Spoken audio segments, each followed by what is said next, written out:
Tonight, Toronto police officers facing explosive charges, accused of helping a criminal network.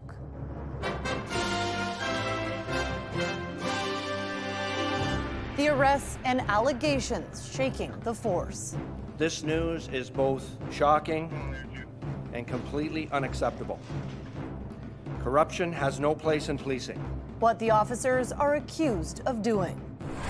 Ottawa's billion-dollar boost. The auto industry is increasingly electric. What it could mean for drivers in the cars they buy.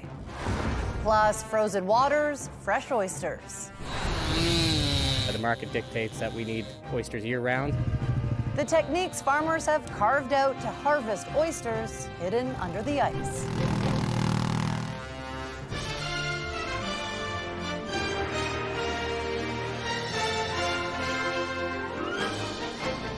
CTV National News with Omar Sajadina. Reporting tonight, Heather Wright. Good evening. At least 7 Toronto police officers are facing a slew of charges tonight, sparked by an alleged plot to kill a corrections officer. That led to a massive investigation, which police say uncovered confidential information being leaked to organized crime groups, extortion, shootings, and drug trafficking. CTV's John Musselman has more on the explosive allegations. Cars in front of them just wandering down the middle of the road. Cars coming up behind. This is police video of just one incident. Those are our vehicles. Let's take them down right now. Contain. That highlights the devastating allegations filed against 7 Toronto police officers and 1 retired officer. Over the grass into a car.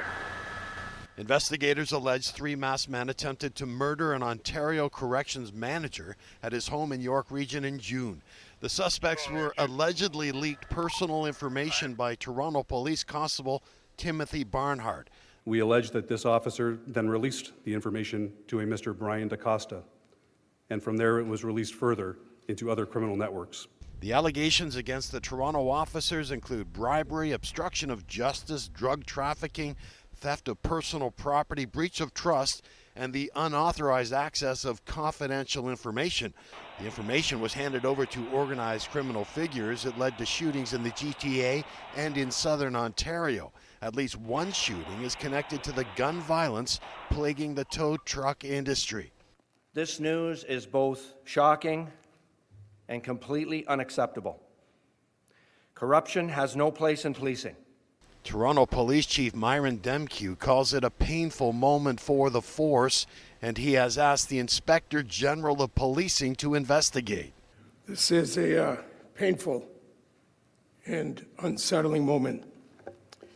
It needs to be addressed openly, and it needs to be addressed honestly. The allegations against 7 Toronto police members and 1 retired member are deeply disappointing. Clayton Campbell is the president of the Toronto Police Association. If proven true, our members do not tolerate this sort of stuff. We are so indebted to the public for trust. If we don't have public trust, we have nothing. The allegations also include officers accepting bribes to obstruct police action against illegal activity. At least 19 other civilians have been charged in connection with this investigation. Chief Demkew says he is committed to holding the accused officers accountable, and he says the Toronto Police Services Board has not asked for his resignation, considering these findings came under his leadership. More than 400 officers took part in these internal investigations that led to these charges, and police say this investigation is ongoing. John Musselman, CTV News in York Region. The corruption probe and arrests have sparked concerns about public trust in police, with Toronto's mayor and Ontario's premier both weighing in on the charges today. Any police officer that is found to have committed crimes will be punished. Any officer working with organized crime deserves to be thrown in jail. I don't want the public to lose trust in our great police, because they are incredible. There's always, as you say, any organization, there's always a few bad apples. Toronto's police chief called this corruption case the most serious he has seen in nearly 4 decades of police work. And some experts say it points to a growing problem with organized crime right across the country. CTV's John Venavalle-Rao has that story. For police, not just in Toronto, but across the country, the allegations came as a huge disappointment. We're talking a corruption level here that's it's on the edge of a blockbuster movie that would be made up to follow with The Godfather, if you will. Some experts say it could be the biggest investigation of police corruption ever, not just in Toronto, but in Canadian history, eclipsing the 5 former Toronto drug squad officers found guilty more than a decade ago of attempting to obstruct justice, with some wondering if it points to a potentially wider culture problem within Toronto's force. I think it may be more of a greed issue. These people were, there are charges with respect to accepting bribes. Was that the motivation behind all this? I don't know. We'll have to find out at trial. The case may also point to a growing crisis with organized crime. It was in part connected to a tow truck turf war in Toronto that led to a slew of shootings and arsons. The allegations that organized crime is influencing police is really, quite unprecedented in my experience. It's been estimated more than 4,000 organized crime groups are currently operating in Canada.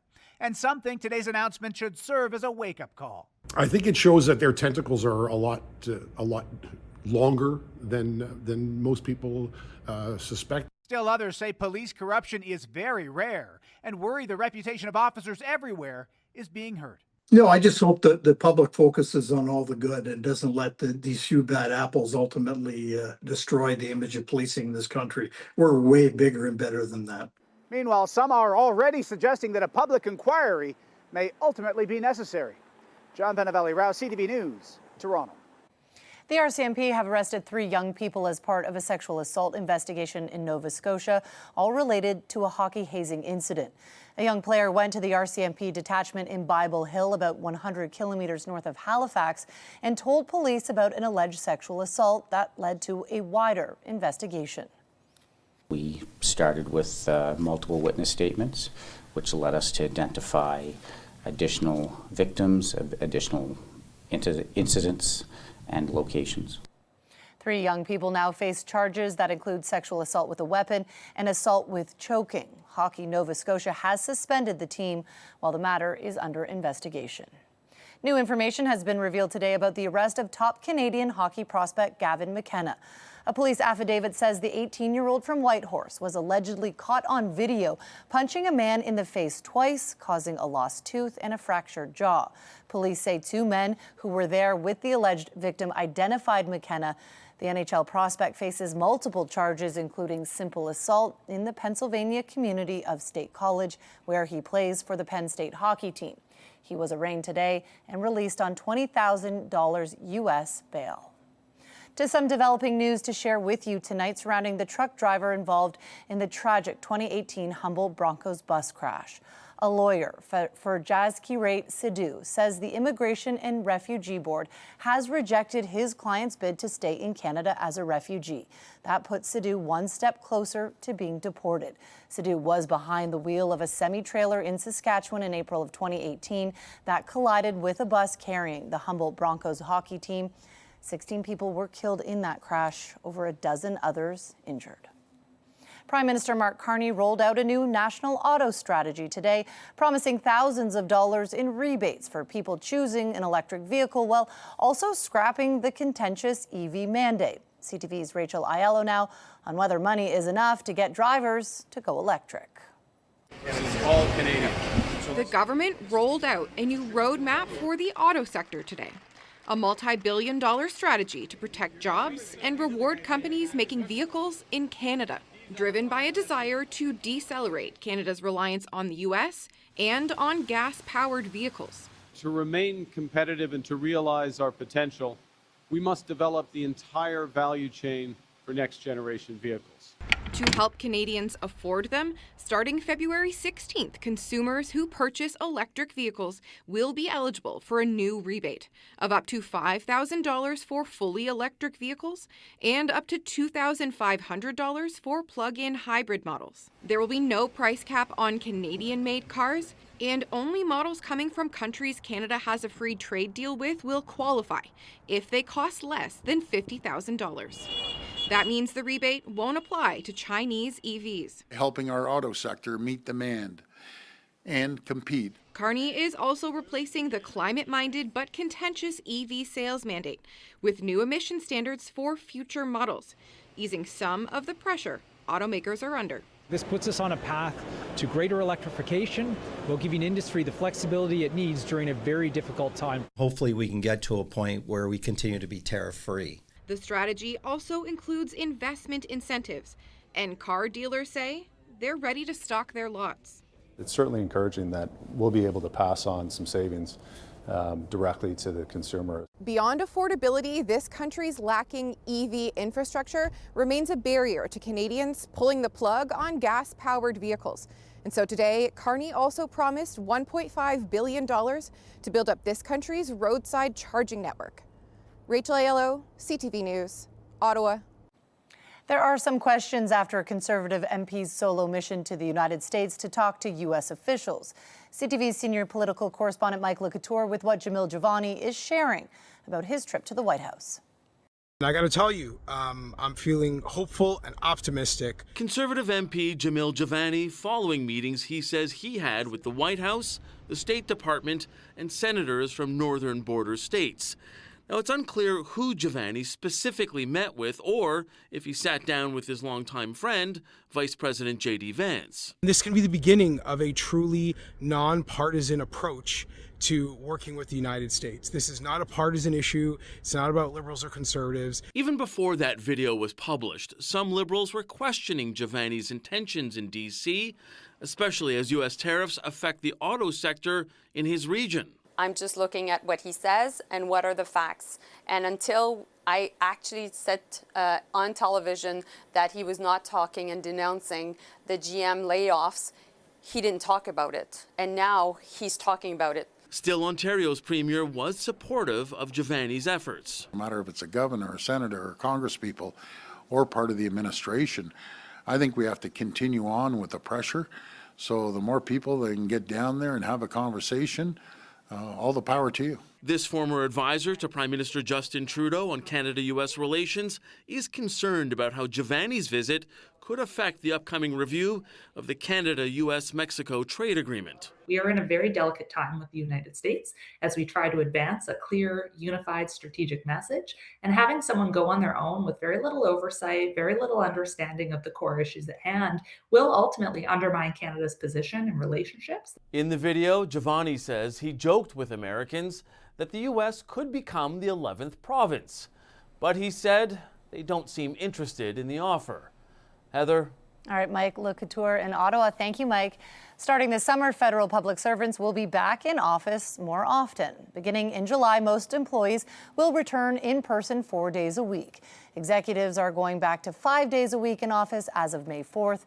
The government says the move is about collaboration and team culture, but unions say the mandate appears to be driven by optics rather than productivity. A delegation of Canadians has landed in Greenland in a show of support amid U.S. ambitions to take over the autonomous island. CTV's Abigail Beeman reports tonight from Nook. Cool, we're in Nook. Ida Saunders is one of dozens of Canadian Inuit landing in Greenland ahead of the opening of the first Canadian consulate since the Second World War. Historically, we've always been close. We just never had to state it to anybody before, I suppose. We are one people. That's the message the Inuit on this charter flight are sending. Many see ties between Donald Trump's threats to take over Greenland with both his 51st state threats and their own history of colonization. All the current events involving Donald Trump have been very insulting to all Inuit everywhere. I think they've insulted me. And I wanted to just show my solidarity with the people of Greenland. She just had her baby, so she came to the airport to greet me. Atlas. His name is Atlas. Friends so close, Hilutaguna calls Atlas her Canadian grandson. Inuit that are, impacted by borders, but not like we're breaking down those colonial borders, which is amazing. Atlas's mom says she's worried about Trump's threats and glad Canada is opening a consulate. I really appreciate as an Inuit from Greenland, and I really love they showing their support. while Atlas's father isn't so worried. I see those videos of Trump on social media, and I see them, I listen, but I don't take them seriously. Canada's Governor General and the Foreign Affairs Minister arrive here in Nuuk on Friday to officially open the consulate. Heather? CTV's Abigail Beeman in Greenland. Thanks, Abigail. Coming up, the desperate search for a missing mom. You still have the time to do the right thing before this becomes a much worse scenario for you. The clock ticks in the search for NBC host Savannah Guthrie's mom, with police revealing new clues in their investigation.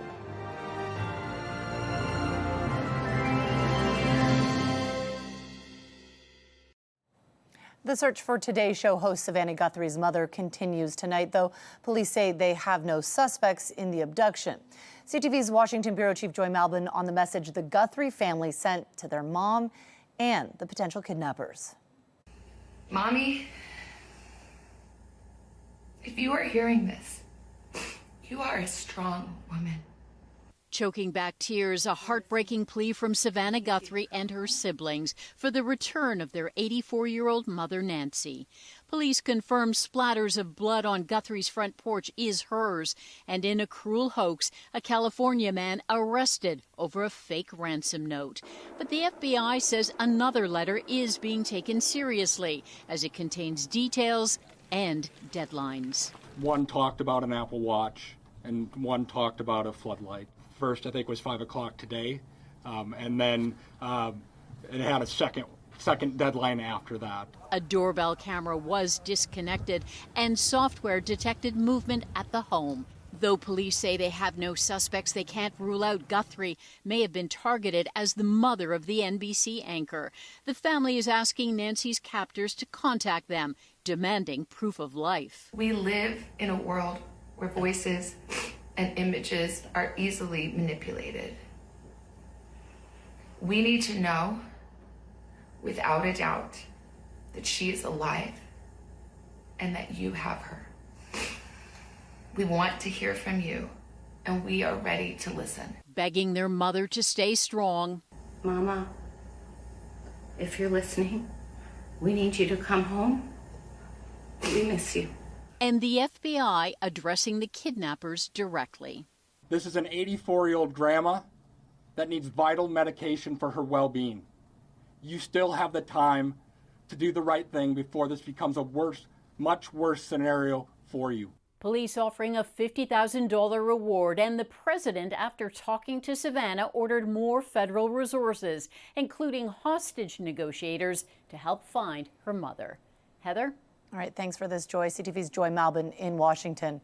Still ahead for us, what one of Canada's Olympic medal hopefuls is sharing after a crash took him out of tonight's competition.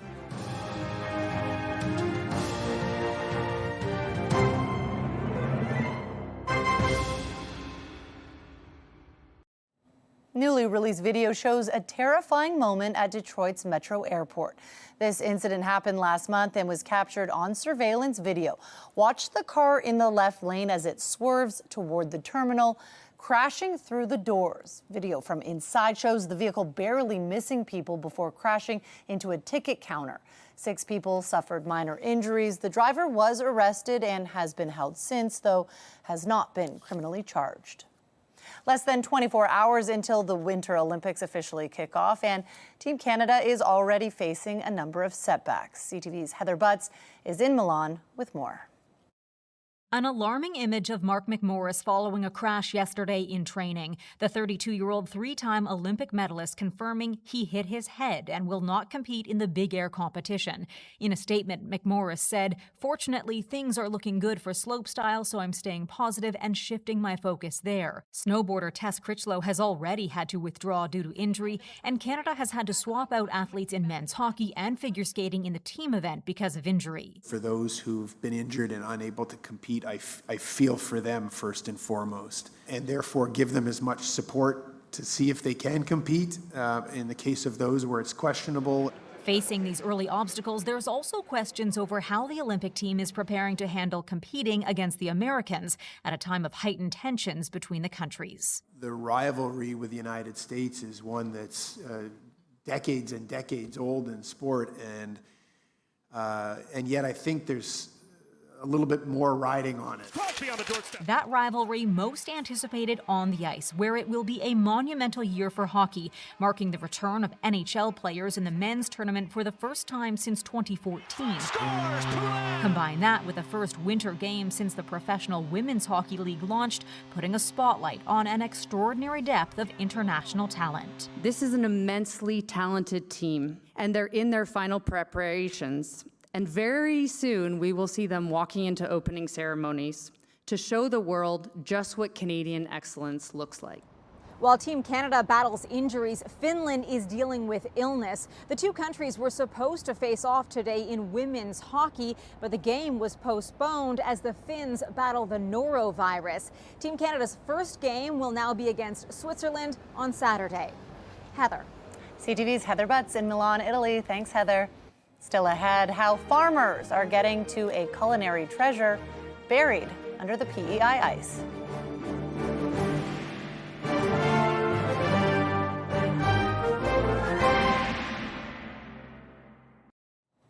It's a prize catch from Atlantic Canada, but getting fresh PEI oysters can be a little tricky this time of year. CTV's Maria Saru tagged along to find out what it takes to harvest oysters in the dead of winter. From under the ice, a crew pulls up a full pod of PEI oysters. They're carefully placed on a platform before being wheeled off on an ATV across the bay. The market dictates that we need oysters year-round. So chainsaws cut into ice, and the winter work continues. It has to be at least 12 inches thick for crews to harvest safely. This year, that benchmark was met early, but before the season starts, pods are clustered into groups of 6 to 8. Their locations are logged on a GPS coordinating device, and a submersible camera drops down to find them. The pod is right below that. For Senior Oyster Farm Manager Jacob McMillan, the job shifts with the seasons. Could be in the office one day, out on the boat one day, out on the ice and other snow plowing. So just the variety is brings a lot of joy to the work. And he adds there's lots to learn from other operations. Here, a winch lowers the line, and muscle meets mechanics. No two farms across PEI or across the eastern seaboard of the USA are the same. So trying to take little tidbits from different farms and integrate it into your own journey. The oysters are loaded onto trucks, then shipped across the continent as far as California. With weeks of winter to go, crews will be back out here, making sure oysters get to market even in these colder months. Maria Saru, CTV News, Oysterbed Bridge, Prince Edward Island. And that's it for us on this Thursday for all of us here at CTV National News. Thank you for watching, and you can catch Omar anchoring from Quebec City tomorrow night. Good night.